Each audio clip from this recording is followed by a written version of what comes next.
In the year 1256, atop a mountain peak in Iran's Elbaz range, a fortress believed to be impregnable stood at its final hour. This wasn't just any fortress.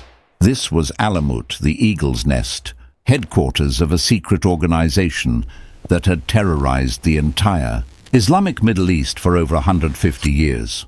The people here weren't ordinary soldiers. They were the Hashins, those whom the West called the assassins, the cult of killers. And today they were about to face an enemy against whom their legendary assassination tactics were completely useless. The Mongol army under Hulagu Khan was advancing, and they weren't playing the game of killing one person at a time. They were annihilating entire peoples. This story isn't just about a war. It's about how a sophisticated covert strategy collided with overwhelming military might, was about how an even greater terror crushed an empire built on fear, about the clash between two opposite philosophies of war, one side believing in the power of shadows and daggers, the other in the power of daylight and overwhelming force. And most importantly, this is a story about how history shows no mercy to those who refuse to change, when the world around them has transformed. However, to understand why the Mongols were so determined to destroy the assassins with such brutality, we need to turn back the clock 166 years to when a man named Hassan-i Sabbah first walked into Alamut Fortress and began writing one of the darkest yet most fascinating chapters in Middle Eastern history. This is a story of power, strategy, faith, and collapse, of people making choices in the harshest of historical circumstances. Before we continue, let me know where you're watching this video from and what time it is right now. Comment below. I'm genuinely curious to know where this story is reaching across the globe. Maybe you're in the United States. Maybe you're somewhere far away. Wherever you are, this story of civilizations colliding holds valuable lessons. And here's the question you need to follow until the end of the video. Did the assassins dig their own grave with the very tactics they perfected? Or was this simply an unavoidable fate when a small power confronted the world's mightiest empire at the time? Or is this actually a story about a world that changed while they failed to adapt in time? To truly understand the assassins, we need to understand the world that birthed them. The 11th century was a particularly chaotic period in Islamic history. What the great Islamic empire that once stretched from Spain to India had fragmented into multiple warring kingdoms. This wasn't just political conflict. It was profound religious conflict between Sunni and Shia, a division that began right after the Prophet Muhammad's death. The fundamental question was, who has the right to lead the Islamic community? Sunnis believed the leader should be chosen by the community based on merit and capability. Shia believed leadership must come from the Prophet Muhammad's direct lineage through his daughter Fatima and son-in-law Ali. This leader was called the Imam, not merely a cleric, but God's representative on earth. But even within the Shia camp there was division. In 765, after the death of the sixth Imam Jafar al-Sadiq, the Shia community split into two main branches, and the majority followed his second son Musa al-Qadim and became the 12 Shia. The minority followed the eldest son Isma Jafar and became Ismaili Shia. This difference wasn't just about lineage but profound theology. Ismailism developed a complex system of thought, merging Greek philosophy, Gnostic ideas, and Islamic doctrine, creating an understanding of religion that was both mystical and intellectual. In the 10th century, Ismailism achieved its greatest political success, establishing the Fatimid dynasty in Egypt. From Cairo, the Fatimid caliphs, both political leaders and spiritual imams, ruled an empire stretching from North Africa to Syria. They created a brilliant civilization with flourishing science, arts, and commerce. Cairo became one of the world's most advanced cities. Al-Azhar University, founded in 970, became a leading center of scholarship. Alongside it was Dar al-Hikmah, the house of wisdom where Ismaili scholars researched and taught. But while the Fatimids ruled Egypt and parts of the Middle East, most of the Islamic world fell under Sunni control. Particularly the Seljuk Empire, a Turkish dynasty following Sunni Islam, had conquered Persia, Iraq, and Anatolia by the mid-4th century. In 1055, Seljuk Sultan Tukril Bek entered Baghdad and was granted the title Sultan by the Abbasid Kif, the nominal leader of the Sunni Islamic world. From this point, the Seljuks became the dominant force in the Middle East. For Shia living under Seljuk rule, life was difficult. They were considered heretics, persecuted, taxed more heavily, and often victims of massacres. Many Shia, especially Ismailis, had to live in secrecy, hiding their faith to avoid harm. This was the practice of tea, the art of concealing one's beliefs when facing danger. But concealment was only a temporary solution. Some Ismails in Persia began seeking a more permanent solution, a way not just to survive but to fight back against oppression. Also during this period, another phenomenon was unfolding: the Crusades. In 1095, Pope Urban II called upon Christian knights to march on the Holy Land. In 1099, they captured Jerusalem, establishing the Crusader states in the Levant. Suddenly, the Middle East became a battleground for three forces: Sunni powers like the Seljuks and Abbasids, Shia powers like the Fatimids, and Christian powers like the Crusaders. In this chaos, the smartest players weren't the strongest, but those who knew how to play the factions against each other. And this was the context into which Hassan-i Sabbah stepped. He had no army, he had no wealth, he had no territory. What he had was a sharp intellect, a deep understanding of the political situation, and a bold idea. If you can't defeat your enemy with armies, eliminate them one by one, starting from the top. Hassan-i Sabbah was born in 1050 in Qam, a city in central Iran, famous as a center of Shia scholarship. His father, Ali ibn Muhammad ibn Jafar ibn al-Hussein ibn Muhammad ibn al-Sabbah al-Hiyari, was a scholar from Kufa of Yemeni Arab descent. From childhood, Hassan received a rigorous education from his father. He memorized the Quran, studied hadith, and excelled particularly in mathematics and astronomy. Legend tells that Hassan Omar Khayyam, the famous poet and mathematician, and Nisam al-Mul, who later became the powerful vizier of the Seljuks, were close school friends, who swore that whoever achieved success would help the others. However, most modern scholars consider this legend because the dates don't match. When Hassan was a teenager, his family migrated to Ray near modern Tehran, a large and vibrant city. Here, Hassan continued his studies and began questioning the traditional Shia beliefs of his family. A crucial event occurred when he fell seriously ill and thought he was dying. In his fever, he feared he would die without knowing the truth. Upon recovery, he resolved to seek the ultimate truth. In 1071, at age 35, Hassan met an Ismaili teacher named Abdul Malik bin Natash, who was conducting missionary work in Ray. After many deep discussions, Hassan was convinced by Ismaili theology and especially the idea of the Imam as intermediary between God and humanity. He formally became Ismaili and quickly distinguished himself through intelligence and dedication. Abdul Malik promoted him to deputy missionary and advised him to go to Egypt to meet Imam Khalif al-Mustansir directly. In 1078, Hassan began his journey to Cairo.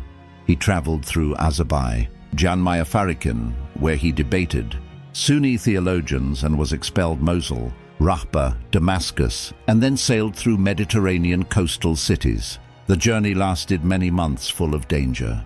Along the way, he preached, debated with local scholars, and gathered intelligence about the political situation. Upon reaching Cairo, Hassan was received with honor by Imam al-Mustansir. According to some sources, the Imam secretly told Hassan that his eldest son, Nizari, would be the next Imam. This information would later prove extremely significant. Hassan stayed in Cairo about 18 months studying at Dar al-Hikmah, the greatest center of Islamic learning at the time. He learned about the organization of missionary work, methods of covert operations and propaganda strategies. But he also inadvertently displeased the powerful vizier Bad al-Jamali, possibly because Hassan was too forthright or because he supported Nizari, while The vizier wanted to place another son on the throne. Hassan was forced to leave Cairo. On his return voyage to Persia, Hassan's ship encountered a terrible storm. The sailors panicked, but Hassan remained calm. According to legend, he said, "My master, the Imam, has promised that I will return to Persia safely. This storm cannot harm me." Strangely, the storm subsided. They said the ship was saved. This story, though possibly exaggerated, shows Hassan's absolute faith in his mission. Returning to Persia in 1081, Hassan began systematic missionary activity, but he quickly realized that missionary work alone wasn't enough. The Seljuks were too powerful. They could crush any open movement. Hassan needed a base, a safe place easily defended from which he could coordinate operations. He began surveying fortresses throughout Persia. In 1088, Hassan found what he was looking for. Alamut fortress perched on a mountain peak 2,163 meters. High in the Elburz range, about 100 kilometers northwest of modern Tehran. The name Alamut has several interpretations. Some say it means eagle's nest, because an eagle led an ancient king to this location. Others say it derives from Alamut, meaning teaching of the eagle in the local language. Whatever the origin, this fortress was nearly perfect for Hassan's purposes. Alamut sat in the Rudbar Valley, surrounded by high and treacherous mountain ranges. The fortress was built on a narrow rock outcrop, accessible only by a winding path. Below were cliffs dropping hundreds of meters. Militarily, this was a natural fortress. But more importantly, the valley population was mostly poor, Shia farmers who resented the Sunni Seljuk nobility. This was fertile ground for Hassan's missionary work. Hassan wasn't hasty. He knew that taking the fortress by force was impossible with his limited resources. Instead, he used what he did best, persuasion. He sent trusted missionaries, including Ismail Kazwini, Muhammad Jamal Radi, and Kia, Abul Qasim Larijani, to villages around Alamut to convert the villages. Gradually, a network of supporters formed. In the summer of 1090, Hassan himself, disguised as a teacher named Deoda, came to a village near Alamut. He taught, preached, and gradually won the people's trust. Some of them worked in the fortress or had connections with the guards. There were even rumors that the fortress's deputy commander was a secret Hassan supporter. One night in September 1090, the plan was executed. Hassan's supporters inside the fortress, perhaps only a few dozen people, seized control of key positions. They opened the gates for Hassan and his followers. The Zidi lord of the fortress, Mai, was surrounded and forced to negotiate. Hassan offered a deal. Mai would leave peacefully and receive 3,000 gold dinars as compensation. Mai, realizing that resistance was futile when many of his men had turned, accepted. Not a single arrow was fired. Not a drop of blood spilled. Alamut now belonged to Hassan-i Sabbah. Within weeks, Hassan transformed Alamut into an impregnable fortress. He reinforced the walls, deepened water systems, and stockpiled food that could last for years. He improved the valley's irrigation system to increase food production, making the community self-sufficient. He established a library, collecting books from everywhere. Knowing the Seljuks would respond, Hassan prepared for a long siege, and indeed the response came quickly. Seljuk vizier Nisam al-Mul, possibly the old-school friend of legend, ordered the governor of Ray to attack Alamut, but every effort failed. The fortress was too high, too solid. Seljuk forces lacked appropriate siege equipment to attack a mountain fortress. After months of siege, they had to withdraw due to a lack of supplies and harassment by Nizari, guerrilla forces in the region. Hassan didn't stop at Alamut. He began a systematic campaign to capture more fortresses. When possible, he used missionary work and internal coups. When necessary, he used surprise attacks. In 1092, the assassins captured Lamsa fortress in a daring night assault. In 1096, they seized Gurku, a fortress controlling an important trade route linking Persia to China. Gradually, a Nizari state formed. Not a conventional country with contiguous territory, but a network of fortresses scattered like fortified islands in a sea of Seljuk territory. But fortresses were the only defense. To truly challenge the Seljuks, Hassan needed an offensive weapon, and he found it. selective assassination. Hassan-i Sabbah's assassination strategy wasn't random or emotional. It was a carefully calculated system based on a deep understanding of human psychology and power structures. Hassan realized that power in the Islamic world of that era wasn't absolute, but based on personal networks. A sultan had power because generals, governors, and nobles were loyal to him. If these people died or lived in fear, the entire system would falter. The first political assassination ordered by Hassan occurred in 1092. The target was none other than Nisam al-Mulk, the powerful vizier of Seljuk. Sultan Malik Shah Nisam al-Mulk wasn't just a statesman, but the mastermind behind the policy of suppressing Ismails. He had ordered the massacre of thousands of Ismailis and destroyed many of their communities. One day in October 1092, as Nisam al-Mulk was being carried in a litter on the road from Isfahan to Baghdad, a man disguised as a Sufi beggar approached. The guards didn't suspect anything. Sufi beggars were a common sight and considered harmless. But when he got close, the man drew a dagger and stabbed through the litter's curtain, piercing the vizier's heart. Nisam al-Mulk died almost instantly. The assassin did not attempt to flee. He was captured and killed on the spot. But he had completed his mission with a calmness that astonished everyone. Nisam al-Mulk's death sent shockwaves throughout the Seljuk Empire. Just weeks later, Sultan Malik Shah also died, possibly poisoned, though it's unclear who was responsible. Suddenly, the Seljuk Empire plunged into a succession crisis. Princes fought each other, provinces broke away. In this chaos, the assassins didn't just survive, but expanded. This assassination established a pattern that the assassins would follow. For the next 150 years, targets were always high-ranking power figures. Sultans, vizier, generals, caliphs, sometimes even crusader leaders, never civilians, never random attacks aimed at indiscriminate terror. Every assassination had a clear political purpose. In 1121, the assassins executed one of their most audacious assassinations. The target was Alfdal Shahanshah, the powerful vizier of the Fatimid Caliphate in Egypt.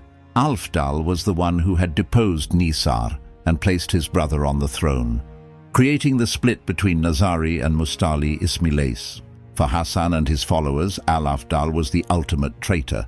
3 Fed were sent to Cairo. They disguised themselves as merchants living in the city for months to map Alfdal's habits. One day, as Al-Afdal was walking through Cairo, the 3 Fed approached from different directions. Simultaneously, they attacked with daggers. Alfdal was stabbed multiple times and died on the spot. 2 of the 3 Fed were killed immediately by guards. The 3rd tried to escape, but was captured and executed later. Alfdal's death caused a major political crisis in Cairo. The Fatimid court held a 7-day celebration, not to mourn, but to celebrate the departure of a despotic vizier. Caliph Al-Amir Biakama, who had been oppressed by Alfdal, felt relieved. But he was also terrified, realizing that if the assassins could kill the most powerful man in Egypt right in the heavily guarded capital, then no one was safe. In 1192, the Syrian assassins executed an assassination that had a major impact on the Crusades. The target was Conrad of Montra, who had just been elected king of Jerusalem, but not yet crowned. Conrad had offended the Syrian assassins by confiscating a ship carrying their goods and executing the sailors. 2 Fed disguised as Christian monks lived in Tai, where Conrad resided for months. They learned Latin, participated in Christian rituals, and gradually were accepted as part of the community. One day, when Conrad was walking through the streets without guards, a rare mistake, the 2 Fed approached. One stabbed him while the other ensured no one interfered. But Conrad was severely wounded and died days later. This assassination had a far-reaching impact. Richard the Lionheart, King Richard the Finn of England, who was leading the 3rd Crusade, was suspected of hiring the assassins to kill Conrad due to political disputes. Although there was no real evidence, this rumor tarnished Richard's reputation for centuries. This shows that even being suspected of involvement with the assassins could destroy political reputations. Perhaps the most famous target the assassins failed to kill was Saladin, the great Islamic hero who defeated the Crusaders and recaptured Jerusalem in 1187. Syrian assassins attempted to assassinate Saladin at least twice. The first time was in 1175, when Saladin was besieging the assassin fortress at Massia. Nora Fedi infiltrated Saladin's tent, but was discovered and killed by guards before he could complete the mission. The second time in 1176, a group of Fedis disguised themselves as soldiers in Saladin's army. They waited many days for an opportunity. One night they attacked Saladin's tent. Saladin escaped death thanks to the armor he wore, even while sleeping, and timely intervention by his bodyguards. Some Fedas were killed, others captured and tortured to reveal who hired them.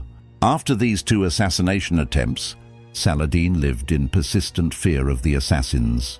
He increased security to maximum levels. He only ate food prepared by his personal chef and already tasted. He slept in a movable wooden tower elevated to make it difficult to reach. He limited contact with strangers. Eventually, Saladin decided to negotiate with Rashid Adinan, leader of the Syrian assassins known as the Old Man of the Mountain, and reached a peace agreement. The assassins would no longer attack Saladin, and Saladin would not besiege their fortresses. The Fedis, those who carried out assassinations, were products of a rigorous selection and training system. Hassan sought young people who were intelligent with strong faith. They were trained not just in combat skills, but in languages, religion, and culture. A Fidi might have to learn Arabic, Persian, Turkish, or even Latin if the mission required. They had to understand Sunni doctrine to be able to disguise themselves. They learned how to behave like nobles, warriors, or clerics depending on circumstances. A typical assassination could take years to prepare. A Fidi was sent to a city. I'm disguised as a merchant, cleric, or bodyguard.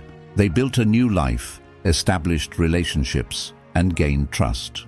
Sometimes they even married and had children to make their cover more convincing. They waited sometimes for years, until they were close enough to the target, or until the order came from Alamut. When the moment was ripe, they struck. The preferred weapon was the dagger.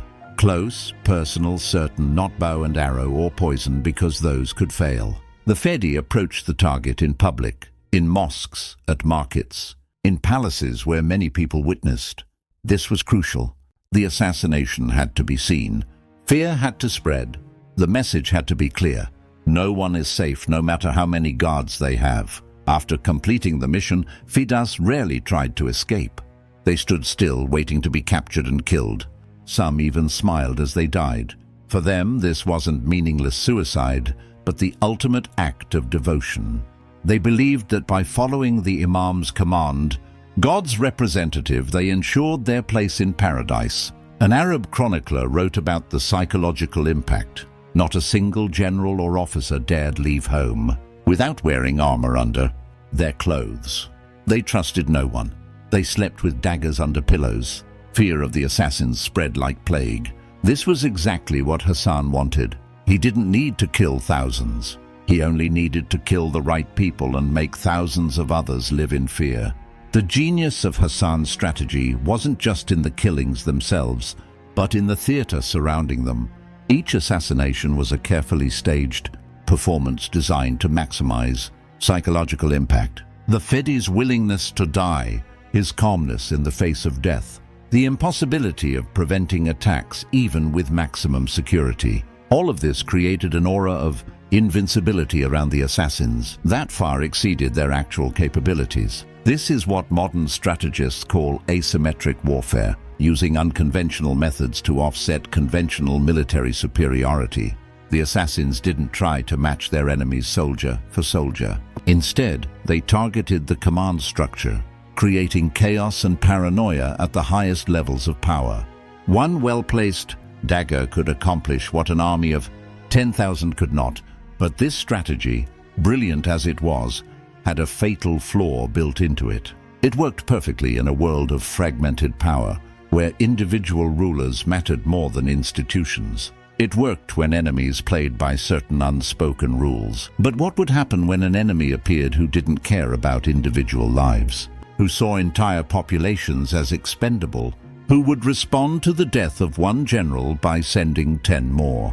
The assassins were about to find out. While assassination tactics made the assassins famous, daily life within their fortresses, especially Alamut, is less known, but equally fascinating. Alamut wasn't just a military base, but a complete community with its own distinct culture, society, and intellectual life. Alamut Fortress was built on a narrow, rock outcrop about 400 mir long, and only 30 to 35 memad wide at its widest point. In this cramped space, Nizari builders created an architectural masterpiece. There were living quarters for leaders and their families, areas for guards and warriors, sections for scholars and missionaries, and quarters for craftsmen and servants. Alamut's water system was particularly impressive. Deep water systems carved into rock could hold enough water for thousands of people for years. Rainwater was collected through a sophisticated system of channels. There were also massive underground storage facilities for wheat, barley, olive oil, honey, and other foods. Juveni, when surveying the fortress after its fall, described how a person nearly drowned in a honey reservoir because it was so deep and full. But perhaps the most important aspect of Alamut was its library. Hassan-i Sabbah, as a scholar himself, understood the value of knowledge. He collected books from throughout the Islamic world. Alamut's library contained not just his religious texts, but works of Greek philosophy like Plato, Aristotle and Plotinus, mathematics including Euclid and Ptolemy, astronomy, medicine and Persian poetry. There were rare manuscripts, some the only surviving copies of ancient works. Besides books, the library contained scientific instruments.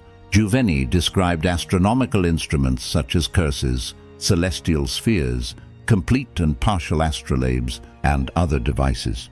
This shows Alamut wasn't just a military fortress, but a center of scientific research. Nizari scholars studied the movements of stars, calculated calendars, and attempted to understand the universe. Daily life in Alamut was regulated by a strict system of laws. Hassan-i Sabbah was famous for his aestheticism and discipline. He banned alcohol, abandoned musical instruments, and required everyone to live a simple life devoted to worship and study.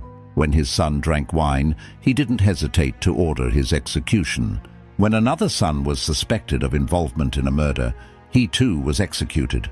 No exceptions, no family favoritism. But this aestheticism didn't mean life in Alamut was dull. There were theological discussions, philosophical debates, and lectures on science. Missionaries were trained in the arts of argumentation and rhetoric. Warriors were trained not just in combat, but in strategy and tactics. Everyone, regardless of status, was encouraged to learn reading and writing, highly unusual in an era when most people were illiterate. Hassan-i Sabbah died in 1124 after 34 years of ruling from Alamut. According to tradition, he rarely left his private chamber and only ascending to the rooftop twice during his entire time at the fortress. His personal life was full of tragedy as told, but his legacy, a Nizari state with a network of fortresses and a covert organization system, survived long after his death. While Alamut was the center of power in Persia, another important branch of the assassins developed in Syria. From the early 12th century, Hassan-i Sabbah began sending missionaries to Syria to proetize. This land caught between Crusader states, the Byzantine Empire, and Islamic kingdoms was full of chaos and opportunity. Syrian assassins gradually captured several important fortresses in the Jabal Bahra Mountains, also called the Jabal Ansariya range, especially the Mashiach fortress. In 1169, a remarkable figure came to power, Rashid Adinan, and later known to the West as the Old Man of the Mountain. Rashid ad-Din Sinan ruled the Syrian assassins from 1169 to 1193, nearly a quarter century. He was a complex figure, simultaneously a religious leader, a skilled politician, and a military strategist. Under his leadership, Syrian assassins became nearly independent from Alamut, though they still nominally acknowledged the authority of the Imam in Persia. Khan was famous for his ability to navigate the complex politics of the 12th century Middle East. He negotiated with Saladin, allied with Crusader kingdoms when beneficial, and maintained Syrian assassins' independence in a region full of conflict. He was also behind many famous assassinations, including the attempts on Saladin's life. A famous story tells of a meeting between Sanin and King Amrik Thas of Jerusalem. Amalik wanted to ally with the assassins against other Islamic states. He sent envoys to Masaf to negotiate. When the envoys arrived, they were deeply impressed by the mysterious atmosphere. Nari warriors stood in rows along the path up to the fortress. At sun signal, several of them jumped off cliffs, committing suicide right in front of the envoys to demonstrate absolute loyalty. This story, though possibly exaggerated, shows the fearsome reputation the assassins had created. The Syrian branch also developed its own character distinct from the Persian headquarters.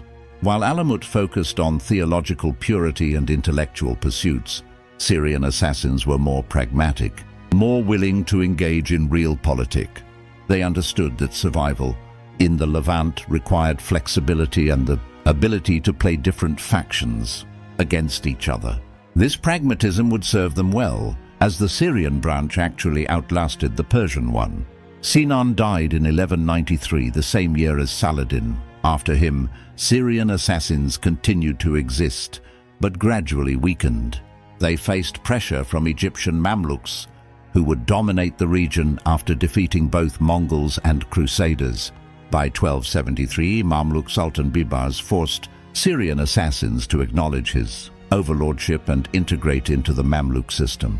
But in the mid-3rd century, when our main story takes place, both branches of the assassins, Persian and Syrian, were still functioning. The network of fortresses still stood. The PhDIs still carried out their missions. From the outside, it might have seemed that the assassins were as strong as ever, but inside Merrick's were beginning to show, and a storm was gathering in the east that would sweep away everything they had built. After Hassan-i Sabbah's death, Alamut was ruled by a series of lords. Kiabuzorgumid from 1124 to 1138, Muhammad ibn Buzgumid from 1138 to 1162, and Hassan II from 1162 to 1166 all maintained the system Hassan-i Sabbah had built. But by the late 12th and early 13th centuries, cracks began to appear. In 1094, a crucial event had occurred in Egypt that created the ideological foundation for the Nazaris. Fatimid Khif al-Mustansir died after 60 years of rule. He had designated his eldest son Nizar as successor. However, the powerful vizier al-Afdal Shahansa placed the younger son al-Mustali on the throne, claiming al-Mustansir had changed his mind before death. Nazar rebelled, raised an army on, but was defeated and killed in Dentabizfen. Hassan-i Sabbah and the Ismails in Persia sided with Nazar. They declared al-Mustali a usurper and that the true Imam line continued through Nazar. From this point, the Ismail community split permanently into two branches, Nizari and Mustali. This division had profound significance. The Nazaris in Persia were now completely independent from Cairo. Nisar's son, Al-Hadi Nazar, allegedly escaped to Alamut, where the Nizari Imam lineage continued in secrecy. For many decades afterward, the exact identity of the Imams was a closely guarded secret. This was both to protect the Imam from assassination and to create an atmosphere of mystery that reinforced authority. In 1164, Hassan II announced something shocking in a grand ceremony at Alamut. He declared that with God's help, or the ruler of the universe has destroyed the chains of law. He announced that Qiyamah, spiritual resurrection, had arrived and traditional Sharia law was no longer binding. He ended Ramadan early, held feasts and drank wine. This declaration has multiple interpretations. Some scholars suggest Hassan II was declaring himself Imam or even Mai. Others argue this was complex theology about achieving spiritual enlightenment beyond external laws. Whatever the case, this declaration reinforced Nizari independence from Orthodox Islam and made them even more hated. Hassan II ruled briefly in 1166. He was assassinated by his brother-in-law, a tragic case where the assassin lord was killed by his own tactics turned against him. His son Muhammad II succeeded at age 19 and ruled for 44 years from 1166 to 1210 under Muhammad, whose leadership lest the assassins reached their peak of power. But after Muhammad II, things began deteriorating. His son Jalal ad-Din Hassan III came to power in 1210 and did something unexpected. Hassan III's mother was Sunni, and he was raised with strong Sunni influence. Right after taking power, he announced abandoning the Nizari doctrine, accepting Orthodox Sunni Islam, and pledging allegiance to the Abbasid Caliph in Baghdad. He burned Ismaili books at Alamut and cursed his ancestors. Scholars debate Hassan III's true motives. Some say this was a sincere conversion. Others argue it was taqiyya, a survival strategy. Perhaps Hassan III saw that confrontational policy had led Nizaris into a dead end.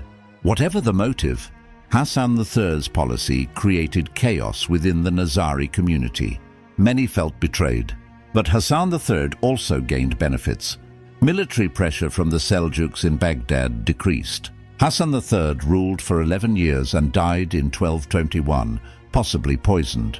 His son, Allah Alin Muhammad III, was only 9 years old when he took power. Under the influence of an Ismaili vizier, Muhammad III reversed his father's policy, returned to Nizari doctrine, and executed Sunni supporters. Muhammad III ruled for 34 years from 1221 to 1255, longer than any lord except Hassan-i Sabbah.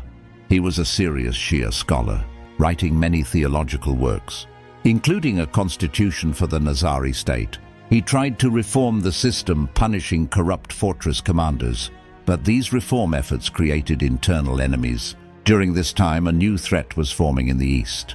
In 1219 to 1221, Genghis Khan and the Mongol army conquered the vast Khwarezmian Empire in Central Asia in just a few years.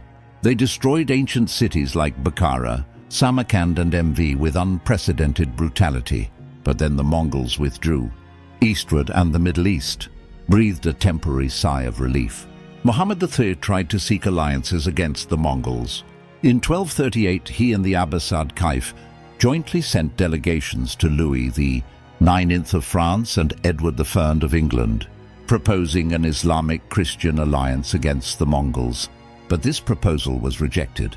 Europe wasn't interested in a threat from Central Asia. In 1255, Muhammad III was assassinated, probably by one of the commanders he had tried to punish. His successor was his son Rukn al-Din Hirsha, only 25 years old.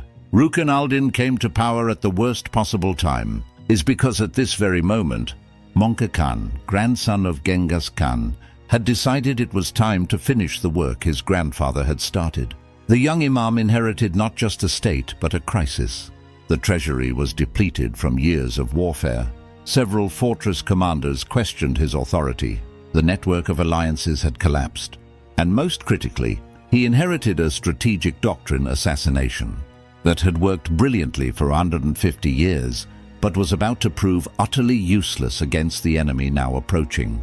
The Mongols were coming, and they didn't care about individual assassinations. They were coming to erase the assassins from existence.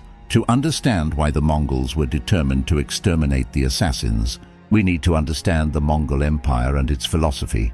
In 1206, Itugin, later known as Genghis Khan, unified the Mongol tribes and began building the largest contiguous land empire in human history. Genghis Khan died in 1227, but the empire continued expanding. His third son, Ogade, became the second great Khachen from 1229 to 1241. His grandson Guk became the third great Khan from 1246 to 1248.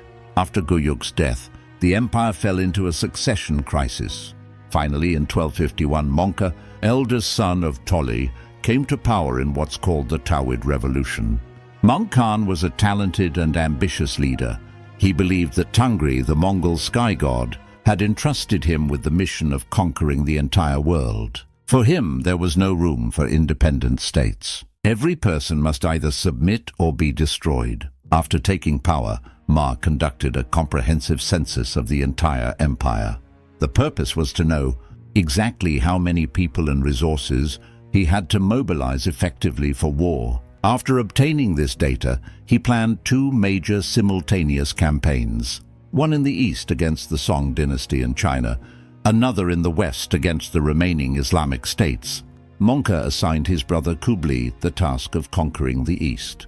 His other brother Hulagu was given the mission of conquering the west. Mongke's orders to Hulagu were crystal clear, recorded by historian Rashid Aline. Treat kindly those who submit and utterly destroy those who do not. Specific objectives included exterminate the assassins, force the Abbasid Caliph in Baghdad to submit or destroy him, conquer Syria, and if possible advance to Egypt. Why were the assassins the first target?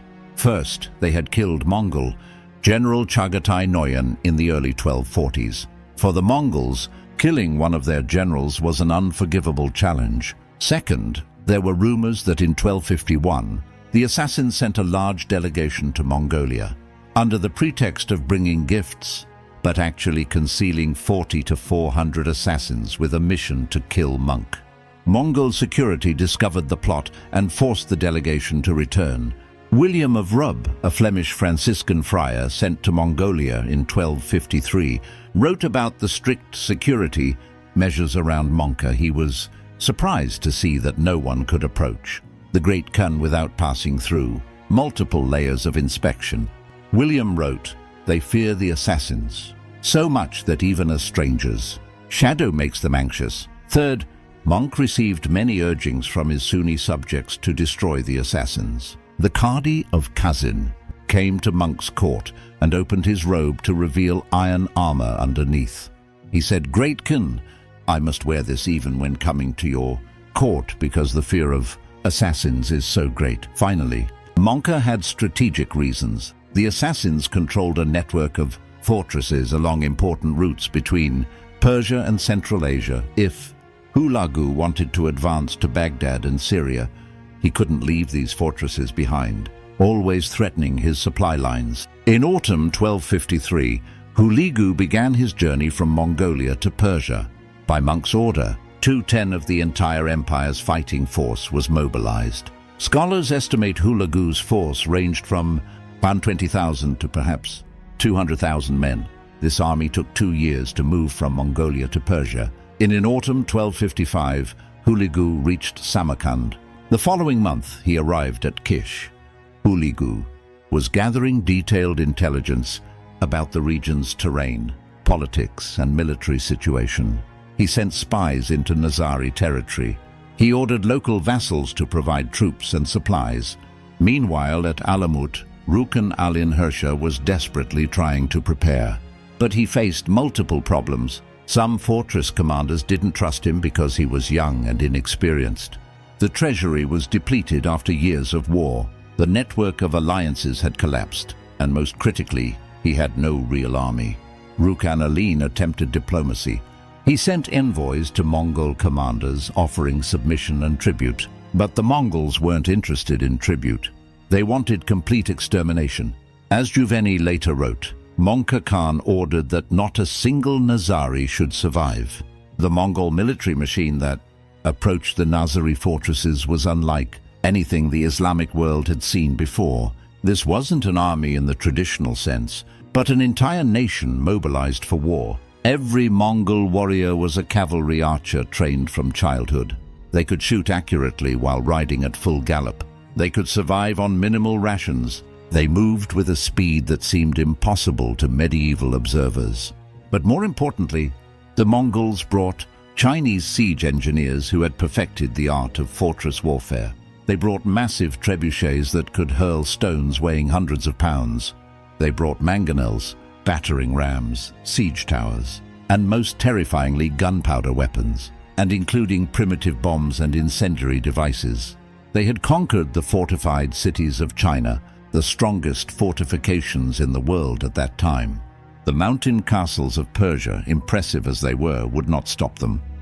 The Mongols also understood psychological warfare. They cultivated a reputation for absolute ruthlessness. Cities that resisted were utterly destroyed, their populations massacred to the last person. Cities that surrendered were spared. This created a powerful incentive structure. As the Mongol army approached, Defenders had to ask themselves, is resistance worth the certain death of everyone we love? Often the answer was no. In spring 1256, Hulagu formally entered Nizari territory. The final confrontation was about to begin, and for the assassins, who had built their entire strategy around causing fear in their enemies, they were about to experience true terror for the first time. Hulagu's campaign began not at Alamut, but in Kohistan, a region in eastern Persia, where the Nazaris held many fortresses. By attacking Kohistan first, Hulagu cut off Alamut's ability to receive support from the east and sent a clear message about what would happen to those who resisted. General Kitbuka, a Mongol commander of Neman ethnicity who followed Nestorian Christianity, had been sent to Kohistan since 1253. In 1256, Hulagu wanted a decisive victory. He ordered Kitbuka and Koka to attack the city of Tun. The siege of Tun lasted 1 week. Mongol forces erected mangonels and trebuchets around the city, bombarding it continuously. When the city fell, Mongol troops entered and began a systematic massacre. Adult males were killed almost entirely. Women and children were enslaved. Buildings were looted and then burned. When finished, Tun was no longer a city, but a pile of ashes. News of the disaster at Tun spread rapidly through the Nizari network like wildfire. Some fortresses surrendered immediately. Others prepared for resistance to the end. Rukn Alin Kersha realized he faced an unavoidable catastrophe. In May 1256, Rukn al-Din sent his brother, Shahanshah, with a delegation to meet Mongol commander Yasur at Kazvin. They brought gifts and declared the Imam ready to surrender. Yasur listened but didn't believe. He detained Shahanshah and conducted a probing attack into the Rudbar region. On June 12th, a small battle occurred at Mount Silon near Alamut. Nizari forces defeated Yasur in a skirmish. This was one of the few Nizari military victories, but it was only a Pyrrhic victory. Yasur withdrew, but continued harassing the countryside. In July, Hulagu sent envoys directly to Rukn and Alin with a demand: destroy the towers and fortifications of Alamut, Maymun-Diz and Lamsar. Rukn al-Din, hoping that compliance might save his people, ordered demolition to begin. But here a cultural tragedy occurred. Hulagu, as a nomad, didn't understand how long it took to demolish stone constructions. When he saw slow progress, he suspected Rukn Alin was playing for time. On November 8, 1256, Hulagu ran out of patience. He led his main army to Maymun-Diz. He established a camp on a hill opposite the fortress and ordered a complete siege. Maymun-Diz, unlike Alamut and perched on an inaccessible mountain peak, was built in a position where siege engines could reach. Although winter was approaching, Hulagu decided to continue. The first 3 days, Mongol mangonels conducted preliminary bombardment from a nearby hill. Stones weighing 50 to 100 kilos flew through the air, smashing into walls and towers. Casualties occurred on both sides. On the 4th day, the Mongols conducted a frontal assault but were repelled. Nizari defenders fought with the desperation of people who knew there was no escape. The Mongols deployed heavier weapons. Large trebuchets were brought forward. Chinese engineers prepared naptha bombs. The Mongols began shooting large arrows soaked in burning pitch. These arrows flew through the sky like falling stars, then embedded in wooden buildings inside the fortress, causing fires. The Hulagu ordered additional mangonels erected around the fortress from all directions. Now Maymun-Diz was bombarded from all sides simultaneously. The walls began cracking. Towers collapsed. Rukn al-Din, seeing that further resistance would only lead to everyone's death, ordered envoys to request negotiations. On November 19th, after 11 days of fierce resistance, he decided to surrender. Rukn Alin, along with his vizier and some close associates, descended the mountain. When he came before Hulagu, he knelt and declared complete surrender. Strangely, Hulagu didn't kill Rukn al-Din immediately. He needed Rukn al-Din alive to order the remaining fortresses to surrender. In the Nizari belief system, absolute loyalty to the Imam was sacred. Hulagu forced Rukn al-Din to write letters to all Nizari fortresses, ordering them to surrender. It's about 40 fortresses received the order and complied. But Alamut and Lamsa initially refused. The commander of Alamut, Muqaddam Alin, suspected the imam was acting under duress. Hulagu didn't want to have to storm Alamut by force if he could avoid it. He kept Ruk and Alin at his side, and together they proceeded to Lamsa. Meanwhile, Hulagu left a large force under General Balagai to besiege Alamut. After just a few days in December, when Muqaddam Alin was clearly informed that the imam truly wanted the fortress to surrender, he opened the gates. On December 15, 1256, Mongol troops entered Alamut, the legendary fortress that had stood firm for 166 years. Juvenai was among the first to enter. What he saw astonished him. Alamut wasn't just a military fortress. It was a cultural and intellectual center. What Giovanni described, there were chambers containing wine, vinegar, honey, and other goods filled so full that a person nearly drowned in a honey reservoir because it was so deep and full.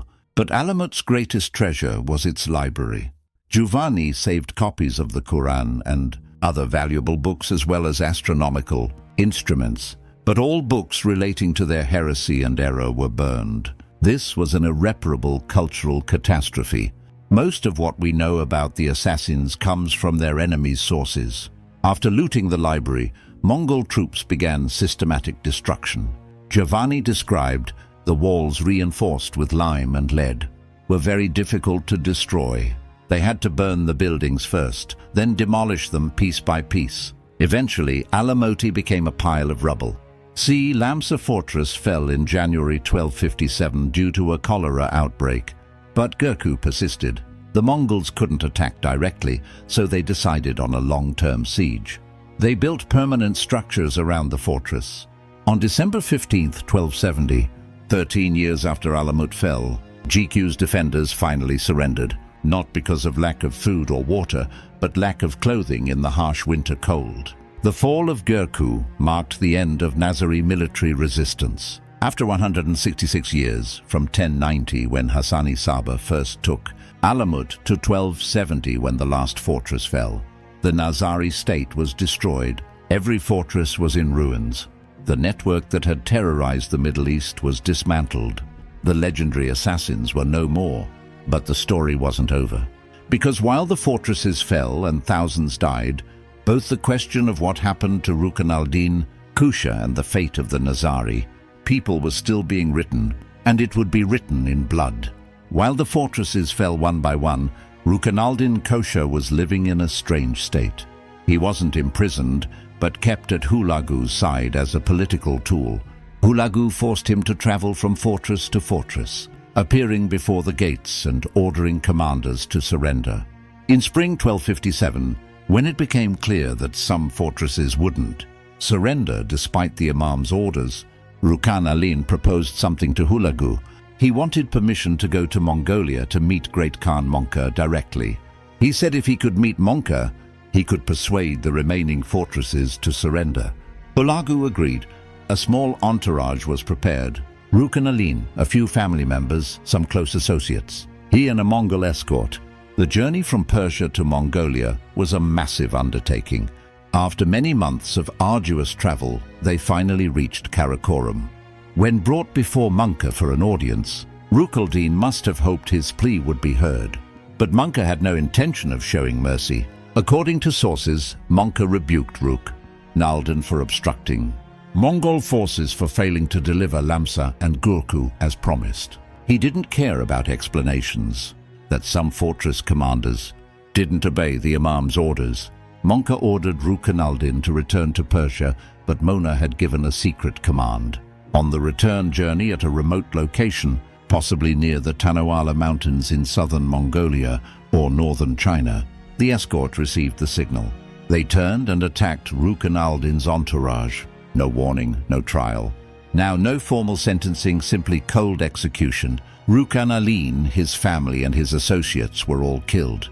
Rukn al-Din Krusha, the 27th Imam of Nizari Ismailis, died in 1256 or early 1257 at only about 26 years old.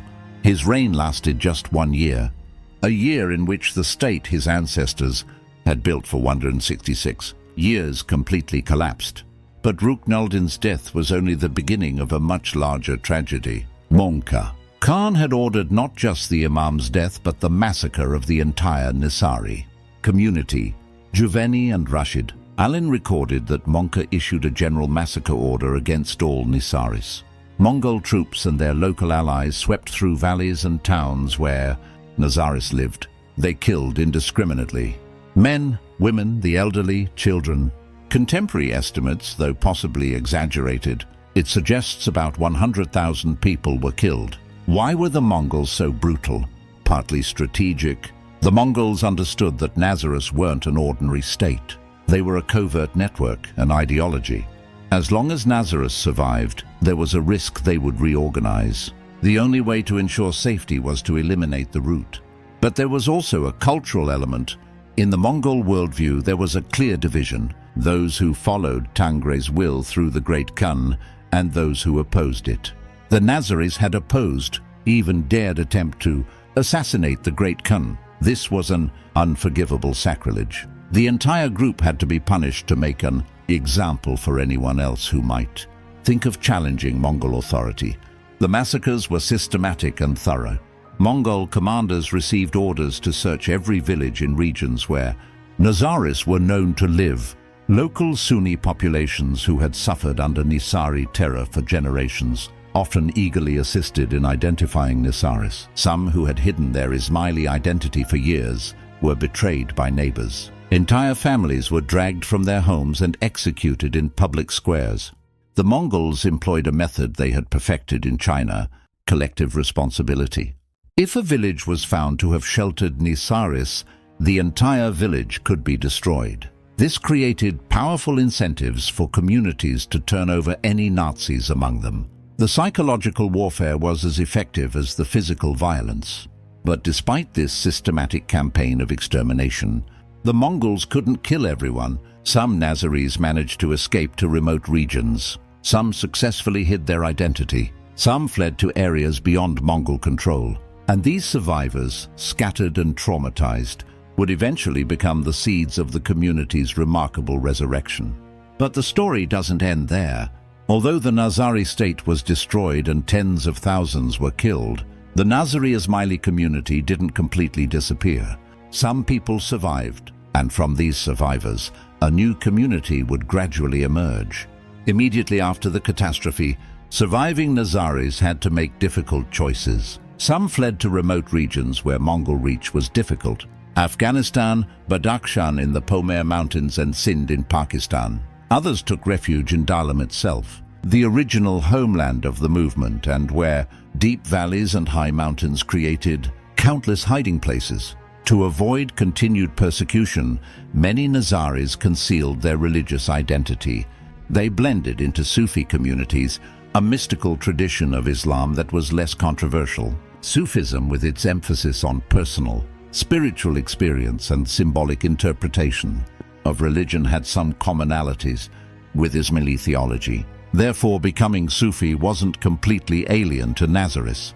Some scholars even suggest that certain later Sufi orders may have been influenced by Nizari ideas and organizational methods throughout 2 centuries, from roughly 1260 to 1450. This period is called by Ismaili scholars the period of concealment or hiding period. During this phase, the Imam didn't appear publicly. The Imams lived anonymously, often in small villages in Persia, avoiding attention to prevent persecution. They didn't claim their position, didn't govern from fortresses, but lived like ordinary villagers. Nevertheless, a secret organizational system was maintained. The D's missionaries and organizers continued operating in secrecy. They traveled from community to community, transmitting doctrine, collecting religious taxes, and maintaining connections. This was an underground network existing in darkness, but never completely disappearing. Remarkably, in the late 13th century, there were brief attempts to recapture Alamut.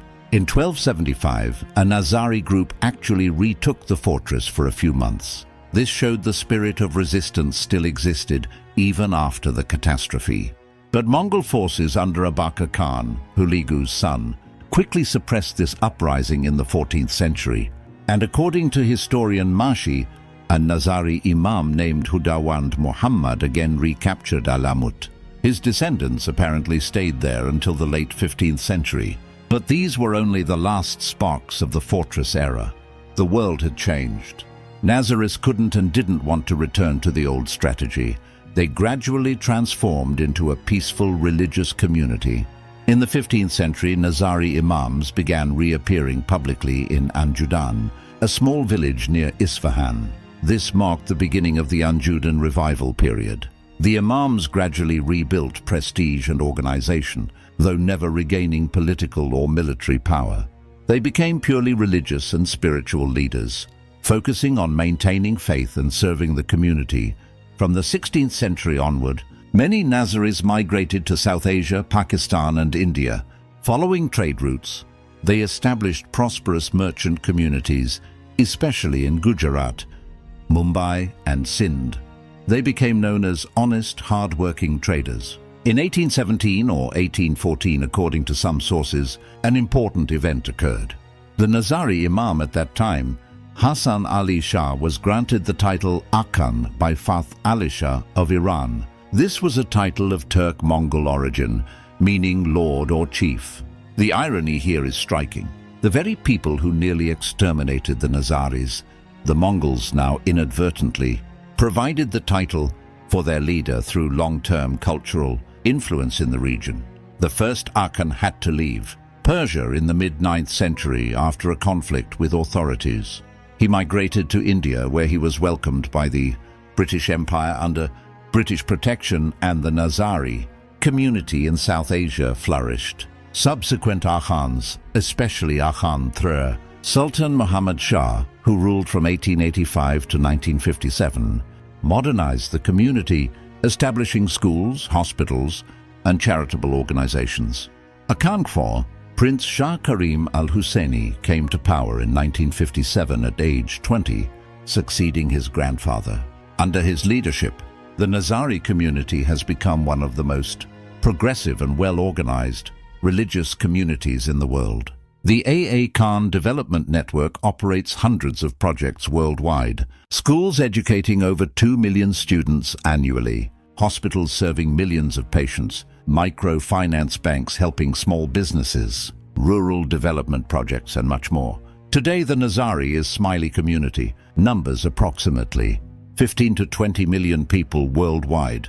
They're concentrated mainly in South Asia, including Pakistan with about 2 million, and India, especially in Gujarat and Mumbai, Central Asia including Tajikistan and Afghanistan, particularly in Badakhshan, the Middle East including Iran and Syria, East Africa including Tanzania, Kenya and Uganda, and the West including Britain, Canada and the United States, with large diaspora communities. Most remarkably, the modern Nizari community completely rejects the violent legacy of the assassins. They don't want to be associated with killers. When asked about assassin history, many modern Nizaris feel uncomfortable. They emphasize that the era has passed, that the historical context was different, and that violence is not part of their faith today. They also affirm an important point. Their Fed never needed drugs for courage. What? They're offended by the hashish myth. For them, their ancestors were people of sincere faith, willing to sacrifice for what they believed, not drug-addicted, brainwashed individuals. This is perhaps one of the most astonishing resurrection stories in history. A community nearly completely erased didn't just survive, but flourished into an influential and respected global community. They did this not through weapons, not through violence, not by clinging to the past, but by adapting, evolving, and focusing on education, commerce, and community service. The transformation from a feared network of assassins to a respected community of educators, healthcare providers, and development workers is nothing short of miraculous. It demonstrates that identity isn't fixed, that communities can fundamentally transform themselves when, and that the power of peaceful development ultimately exceeds the power of violence. Outro. Now, after traveling through this entire story from Hassan-i Sabbah's rise to the collapse under Mongol forces and, finally, the miraculous resurrection, we need to pause and reflect. What can we learn from this history? First lesson, no strategy is invincible forever. For over 150 years, the assassins proved that a small force with smart tactics could confront empires far more powerful. They perfected the art of asymmetric warfare centuries before the term was invented. They showed that one dagger in the right hand at the right time could have a greater impact than an army. But they made the mistake of believing their strategy would work forever. They didn't realize the world was changing. When the Mongols appeared with advanced siege technology, massive army scale, and willingness to use violence at levels the assassins had never imagined, the old tactics no longer worked. This is a lesson for every organization, every nation, every individual. What makes you successful today could cause your failure tomorrow if you don't continue adapting and evolving. Second lesson, fear is a powerful tool, but also a double-edged sword.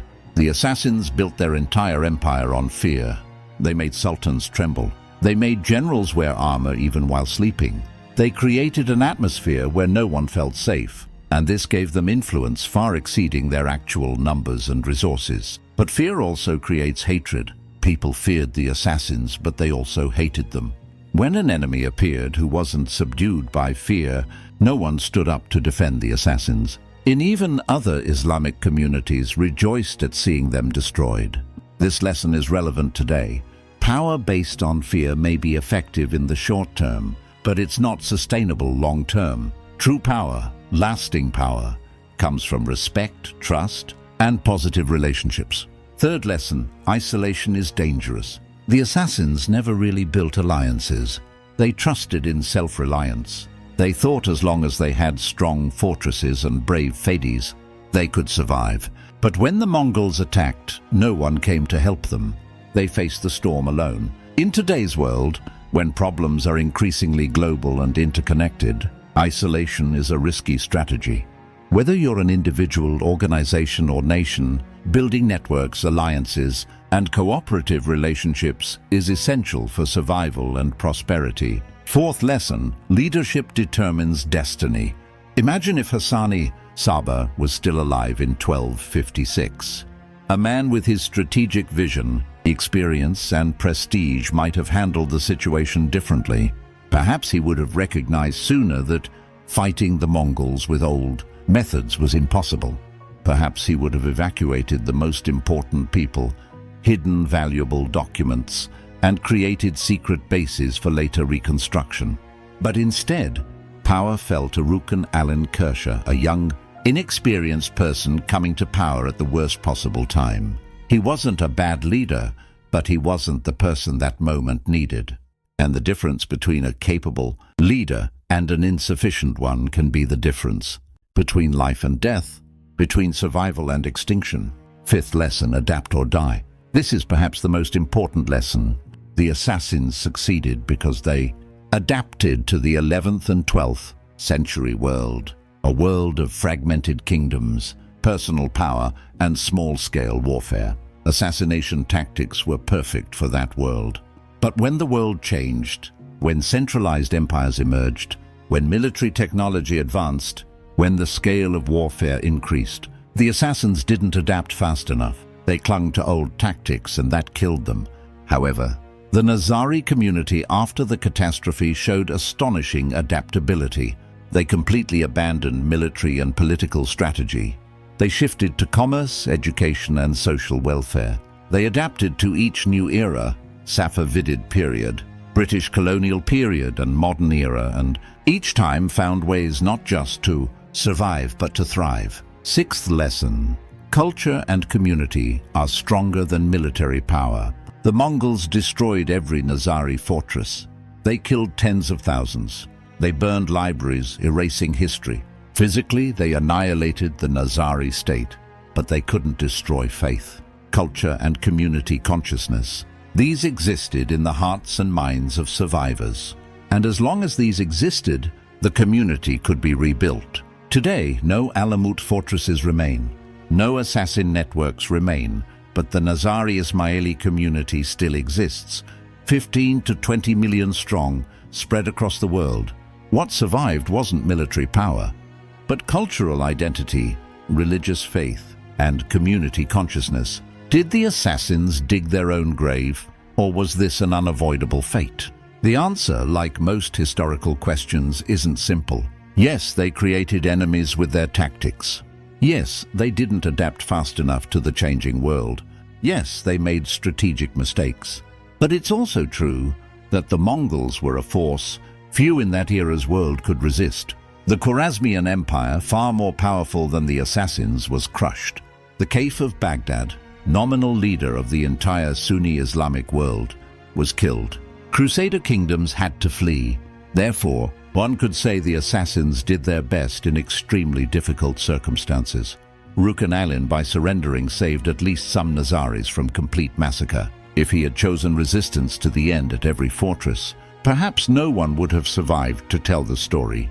Survival sometimes requires humility, accepting defeat, letting go of ego and enduring humiliation to preserve the core of what matters. Rukan al-Din didn't die as a hero on the battlefield. He died on a remote road, betrayed, forgotten. But because he surrendered, some Nizaris survived. And from those survivors, a new community emerged. This isn't the kind of glamorous hero we often see in movies, but this is the kind of hero real history needs. People willing to make difficult decisions, endure pain and humiliation so others can live. Today, if you go to Iran and dare to climb the treacherous mountains of the Elazığ range, you can still find the ruins of Alamut. Not much remains, just collapsed walls, old foundations, and stones bearing the marks of history. But if you stand there and look out over the valley below, you can imagine Hassan-i Sabbah's feeling when he first saw this place, knowing this would be where he'd build his dream. You can also imagine Rocknold's despair when he saw Mongol forces advancing, knowing his world was about to end. But if you understand the full story, you'll also know that wasn't the end. Because somewhere in this world, in Pakistan, India, Tanzania, Canada, Britain, America, and perhaps even in Vietnam, millions of Nizari Ismailis are living, working, raising children, and continuing their ancestors' traditions. Not the tradition of daggers and fortresses, but the tradition of faith, community, and perseverance. And that's the final message of this story. In history's long flow, it's not military power or political strategy that determines who survives. It's the ability to adapt, the strength of community, and the will to never give up. Alamut may have fallen, but the idea it represented, the idea that a small community can stand firm against adversity, lives on. That's the true legacy of the assassins. Not the fear they spread, but the remarkable resilience their descendants demonstrated. It's a lesson for all of us. No matter how hard life knocks us down, as long as we maintain faith, community, and hope, we can rise and rebuild. If you found this story valuable, please like the video, share it with friends, and subscribe to the channel so you don't miss other historical stories. Let me know in the comments, what do you think about the assassins' fate? Do you think they could have done anything differently? And which lessons from this story are still relevant to today's world? Thank you for spending 65 minutes, over an hour, following this story. That's not a short time, and I truly appreciate your patience and attention. I hope this story gave you not just historical knowledge, but deep reflections on life, strategy, resilience, and the power of the human spirit in the face of adversity. History isn't just about the past. It's a mirror reflecting the present, and a compass pointing toward the future. And the story of the assassins, their rise, fall, and resurrection, is one of the most powerful stories about human strength and limitations. See you in the next video, where we'll explore another colorful and instructive chapter of human